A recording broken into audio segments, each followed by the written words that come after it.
Hey 179ers.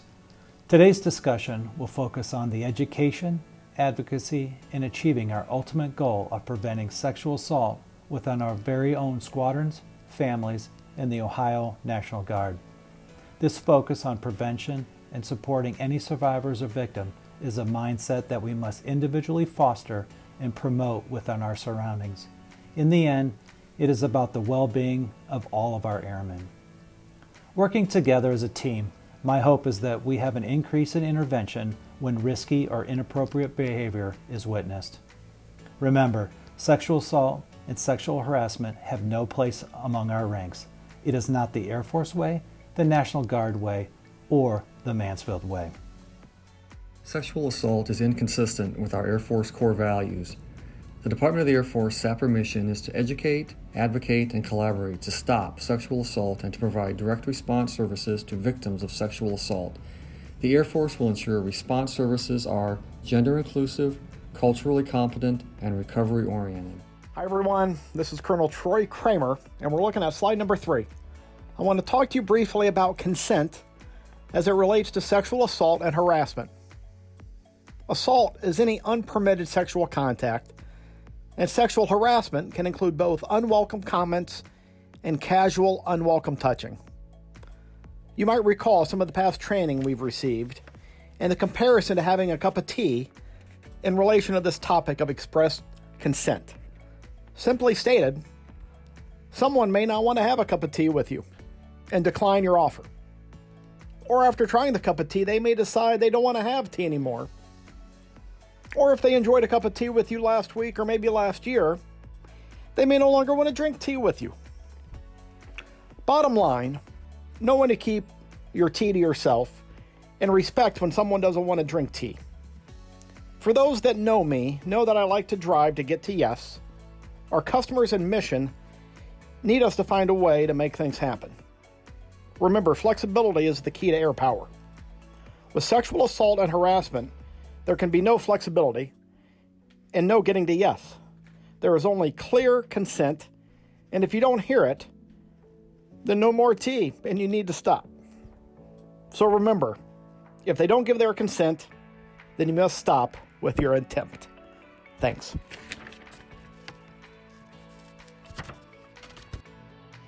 Hello, this is Chief Master Sergeant David Crutch. As Air National Guard members, we represent the United States Air Force, the Air National Guard, and the 179th Airlift Wing. We have been entrusted with upholding the values of these organizations and are therefore held to a high standard.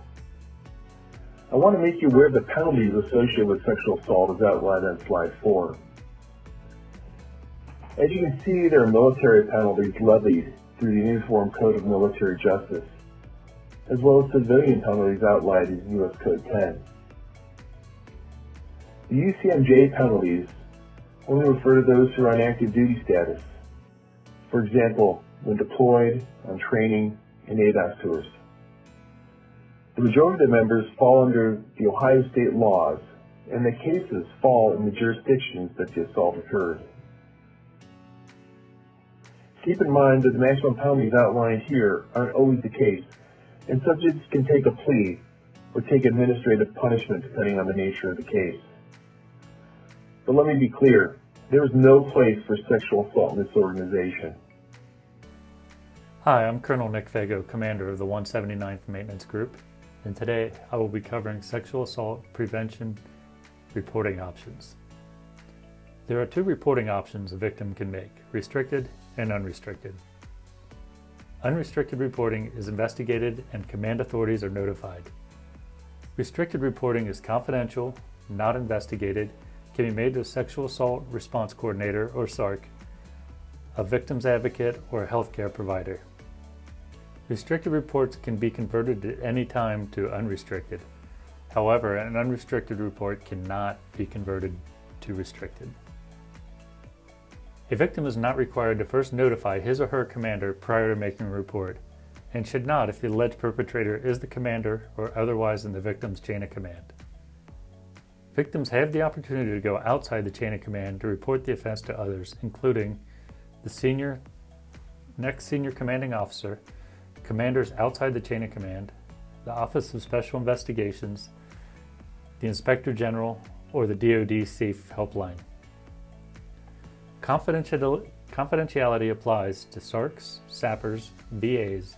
They have an obligation to protect confidential communication with the victim, and protections apply whether the report is restricted or unrestricted, and applies from the initial report onwards. The key differences in the limitations between restricted and unrestricted. In a restricted report, the alleged offender will not be held accountable. The victim will be ineligible for expedited transfer or reassignment. There'll be no command support because command won't know about it, and you cannot receive a protective order against the perpetrator. In the unrestricted report, more people will know about the assault. The chain of command will know. The investigation may be intrusive and difficult, and it cannot be changed to a restricted report after it has been reported in an unrestricted manner. Knowing the reporting options is important because it allows the victim or survivor the option to remain confidential. However, there are exceptions to this confidentiality. A mandatory reporter is someone in the victim's chain of command, to include the first sergeant. Independent investigation is initiated by an investigative agency due to information provided to the commander or other representative that was not from the victim. If a friend or peer that is not in your chain of command approaches you with a SAPR-related incident, please refer them to the SAPR office and to remain discreet to protect their reporting rights. The SAPR office can protect victims' confidentiality right if they have already made a restricted report prior to an independent investigation. However, if there is no report and a victim comes forward but already has an open investigation and the SAPR office has been notified, the victim can only file unrestricted. Sexual harassment is not the same as sexual assault, but it is on the spectrum of harm and should be taken seriously. Unwelcome sexual advances, requests for sexual favors, and other verbal or physical conduct of a sexual nature that unreasonably interferes with an individual's work performance or creates an intimidating, hostile, or offensive working environment is not acceptable within our Air Force. If you or anyone you know is experiencing sexual harassment, please talk to the Equal Opportunity Office so we can stop it from potentially manifesting into sexual assault. Hi there, this is Colonel Andrew Lee of the Medical Group. As you know, SAPR resources are available to all eligible members. Those resources available are based upon the reporting type. So if a victim or a survivor chooses the restricted reporting options, then there will be restrictions on the resources available for those members because of confidentiality purposes. For example, if an expedited transfer and MPOs would not be available because they are approved by the victim survivor commander. So if the commander is notified, then the report would automatically become unrestricted. And this is because the chain of command is making a mandatory report. If not, you can always talk to the chaplains, the SARC, the victim advocates, or a medical provider. This is Chief Blakely, Medical Group Superintendent. Last year, the DoD came out with a new program called the CATCH program. This program offers victims who file a restricted report the opportunity to confidentially and anonymously submit information about the alleged offender and the incident to the military criminal investigators, with the goal of identifying serial offenders. If a match is identified, victims will be notified by the SARC and offered the opportunity to convert to an unrestricted report. Contact the SARC or a member of the Special Victims Council for additional details about the SAPR resources available to you within your community. Good afternoon. This is Colonel Darren Hamilton, 179th Operations Group Commander. Thanks for participating today. The biggest part of sexual harassment is being courageous to speak out. If you speak out and report, a restricted or unrestricted, a victim has rights. There are programs in place to help protect their rights, to include a Special Victims Council, which is your personal attorney, to help you understand the process and safeguard your rights. As a Special Victims Council is offered immediately once a member makes a report what the SAPR offers. Your rights are listed in front of you. Retaliating against someone for coming forward about a sexual assault incident is not acceptable. Our core values of integrity, service before self, and excellence in all we do have been instilled in us from the very beginning of our careers. Please report retaliation or reprisal related to a report of sexual assault via your SARC or SAPR Victims Advocate, the Special Victims Counsel, the Office of Special Investigations or OSI, immediate commander, a commander outside the chain of command, or the Inspector General. Once a report has been made, a retaliation plan will be established by the SAPR team and leadership to ensure individuals are not being ostracized, maltreated, or reprised against for doing the right thing. Retaliation plans are only available for unrestricted cases due to confidentiality rights. Please remember to take care of each other and stay safe. Now that we've covered victim rights, let's move into wingman and leadership intervention. We must recognize warning signs for sexual violence as the first step to intervening. Wingmen might know the potential perpetrator, victim, or maybe even both. What you notice can change depending on your relationship with the people involved. It is important to remember all genders are at risk for sexual violence. Warning signs we each notice can be different. What's essential is that we each take action when we see a behavior that concerns us or crosses the line.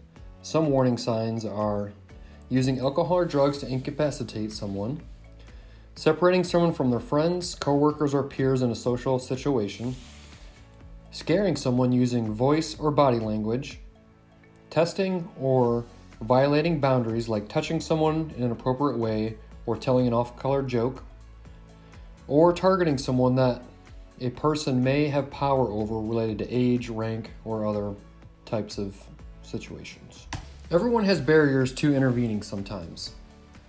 Those different kinds of barriers are personal barriers, social barriers, and organizational barriers. Personal barriers are things such as fear of embarrassment or retaliation, fear of escalation or getting hurt, or being uncertain of what to do. Social barriers are things like being concerned with how an airman in your unit, a friend, or other people will react if you get involved. Organizational barriers can be defined as a concern that getting involved could have a negative impact on your career, rank, or someone else's career. It's important to pick an intervention option that is most realistic for you to counter the above-mentioned barriers. One method is direct. Address the situation yourself by approaching any of the people involved. Another option is delegate.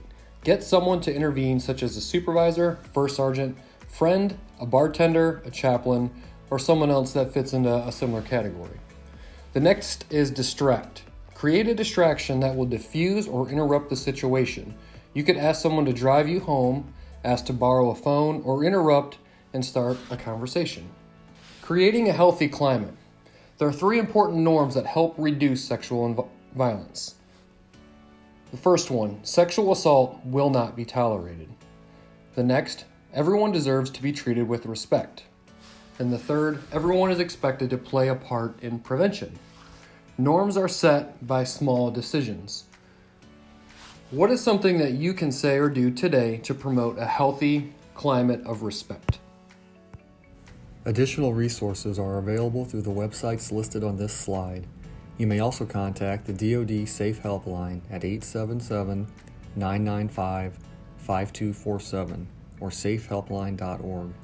The Military Crisis Line is available at 1-800-273-8255. If you have any doubts, questions, or concerns, please feel free to stop by the SAPR office and discuss them with us. The SAPR office can be reached at 419-520-6171, and the SAPR response line is available anytime at 419-566-2593. This slide also lists the volunteer victim advocates available at the 179th Airlift Wing and the 200th Red Horse Squadron.